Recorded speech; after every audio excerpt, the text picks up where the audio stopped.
You're a visionary, Kaysha. 5 to 10 years, one more ahead of their time.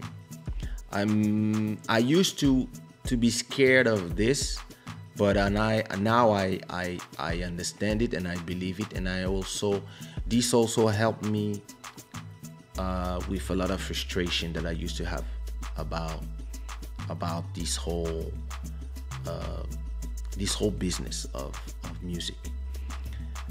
Listen, when you do a song like Telephone in 98 and you listen to songs in 2021 that still sound like Telephone and you're like, oh, they're doing this now. I used to do this 20 years ago.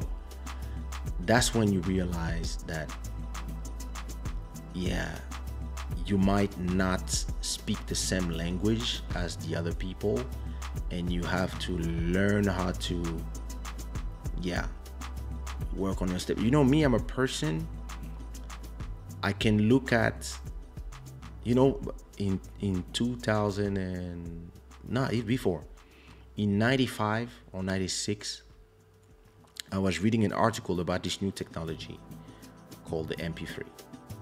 So you could take a WAV file, a master that is 40 megabytes, and turn it into 128 MP3 that would be 3 to 4 megabytes.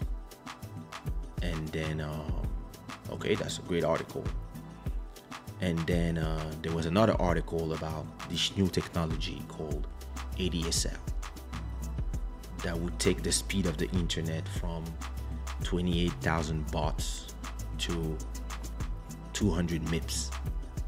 And then there was also this technology that would be developed in 5 years, 10 years, that they were called fiber optics, that instead of the internet going through the copper wires of the telephone, all the CDs were working on fiber optic cables so that the internet could go 10 times, then in 5 years 20 times, and then in 10 years 100 times faster than in 1996. And a lot of people were reading this as two different articles. Me, I read one, I read the second one, I did this, and in 1 second I said, oh, CDs are dead. But CDs were only dead in 2010. But me, in 96, I was like, CDs are dead. So when I did my first album, I sold 100,000 and I was super happy. But when I did when I was on my third album, I was only selling 25,000.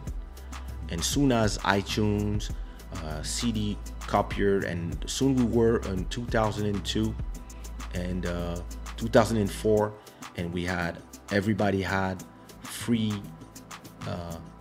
internet. I mean, you didn't pay for the bandwidth, you would just pay for 29 euros, and part of the cable you would have unlimited internet at home on Wi-Fi, and you had applications like Napster, iMeme, and all these things.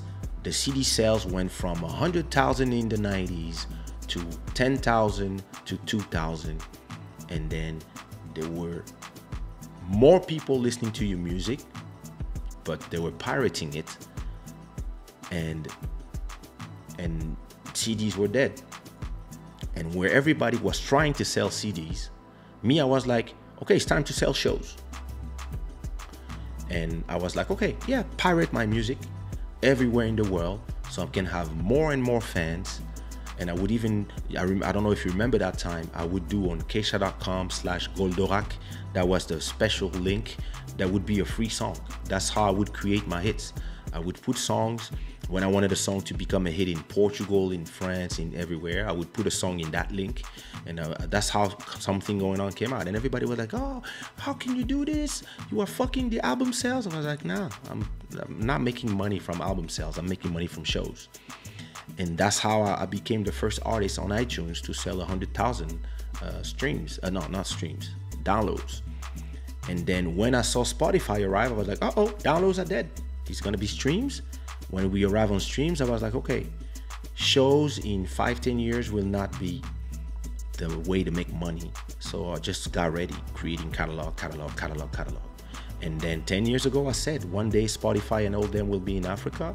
And when they are there, I need to have a lot of songs ready so that when people go to the platforms, they look for my name, they find me, they find so many songs, they start playing, I start making more money.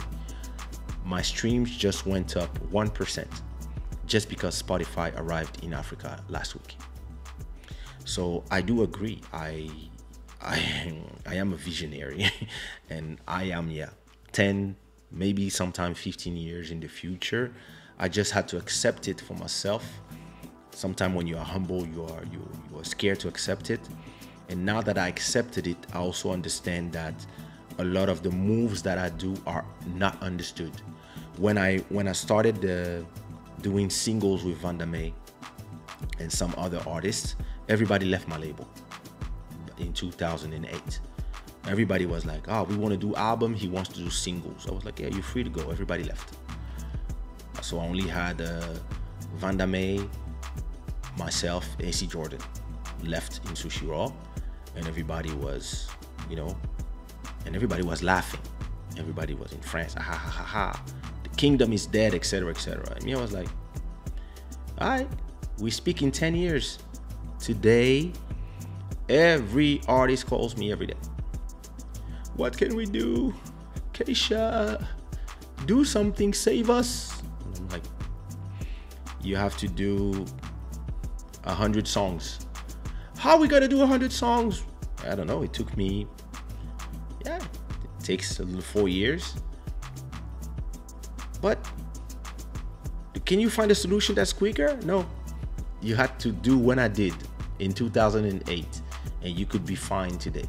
Yeah, there's a pandemic, and if you had the number of songs that I have, the pandemic would have no economic effect on you because you own content and people are stuck at home. What they do when they're stuck at home, they watch YouTube videos, they go on Spotify, they listen to music, and they eat, they get fat.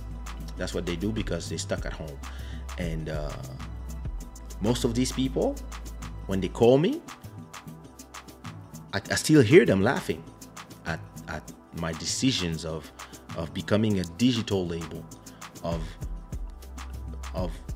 letting them think that, I'm, Game of Thrones, everybody wanted to be the king of music. And when I just stood up from the throne one day and I was like, all right, bye Zouk, I'm out. Bye France, I'm going to Portugal. Ha ha ha, look at him. He left. He went to this poor country because he don't have money anymore. I arrived in Portugal from 2012 until 2015. I was releasing one compilation every day. I was doing a lot of singles. I was doing a lot of content, vlogs, videos. I was just like, I was doing all this. I knew nobody. I had no friends here. I just was living me in front of the beach and I was just creating content. When I was done creating content around 2014, 15, 16, 17, I was paying my whole rent of the whole year in the richest neighborhood in Lisbon. I was paying the whole rent in 1 month. The whole year I was paying with one month of content. All this because of vision, strategy, trusting your vision. A lot of people don't trust their vision.